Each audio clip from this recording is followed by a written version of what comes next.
On the e-collar, Logan, one of our trainers in training, is going to do it. And we have it hooked up to the sound box so you guys can hear the electric. Whenever you hear that boop, boop, boop, Robbie's getting the electric. So what we're going to do now is we've already established where the dog feels the e-collar. Okay, so we're on the, we've already come up with its working level. We know where he feels it.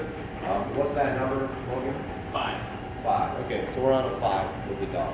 All right? So what we're going to do now is we're going to start conditioning him to the e-collar. So Logan, if he blows by you, you know what to do. And when he gets to you, Mark, chip and pull out some kibbles and give him some food. So give it a go. There we go. Robbie! Yeah, good boy. Robbie. Again, Robbie. Mark chip Yeah. when he comes close. Yeah. Slow, bring it slow. He's thinking ball, so you don't want him to think you have a ball. Good. Okay, again. Robbie! Yes, good. And for those of you wondering, the electric comes before the command, the way we train it. Okay, again. Robbie! Yeah. Uh-oh. And I've explained it before, but I'll explain it again why we do that. Let's say that the dog does have a negative experience with the electric in the past, which he hasn't.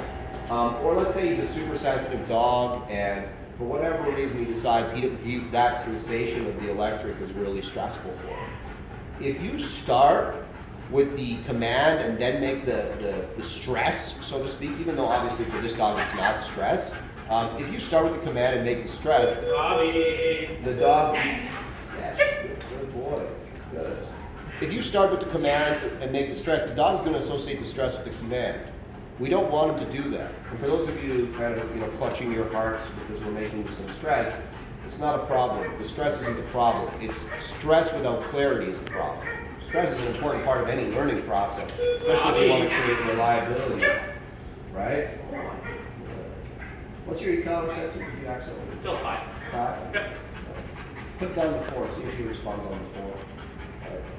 So, this is when we start with the electric, and then the command follows the electric, the dog learns that the way out of the electric is to follow the command. But if you make the command and then the electric, the dog thinks that the command is the way into the electric.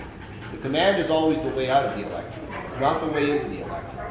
Right? And it's really important. Right now it's super low, like it's a tickle on the e-collar, okay? But when you have to go higher on the dog, let's say he's right there. What do you say? Sorry, it rolled down to 0. Okay, you can walk it too. Some go. At some point you are going to have to turn it up, especially with a dog like this. Good. And it's really important that when you turn it up, your dog comes to it from a place of understanding. And even here, you can see Robbie doesn't have that much food drive. He has a lot of ball drive, but I'm not going to use the ball in this stage just because we're introducing it, and the ball makes him a little bit too hyper, too aroused. So we'll wait until he's a little bit more clear on this, and then we'll add the ball. If he doesn't want to take the food, that's fine. Robbie! And again, Robbie! good.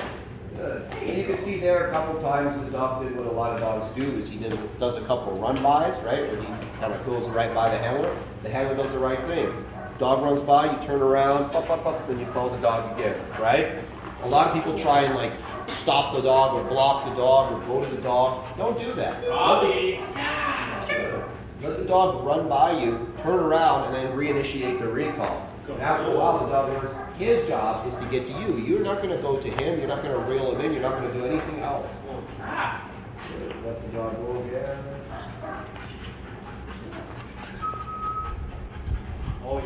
Now you know there's too many recalls in a row.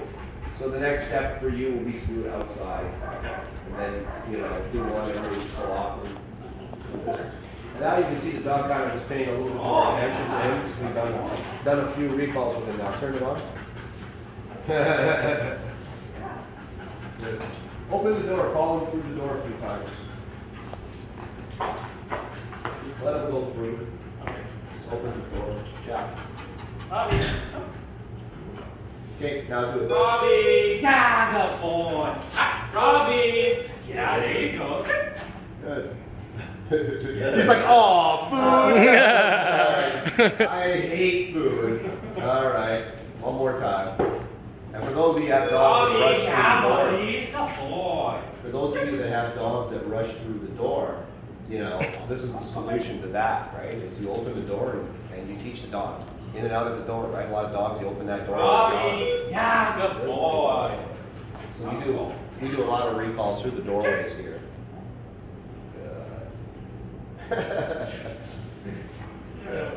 And if your dog doesn't won't even eat food, you can always just praise and pet your dog. That always works too. All right. So that's how we're going to introduce the e-collar to Robbie here.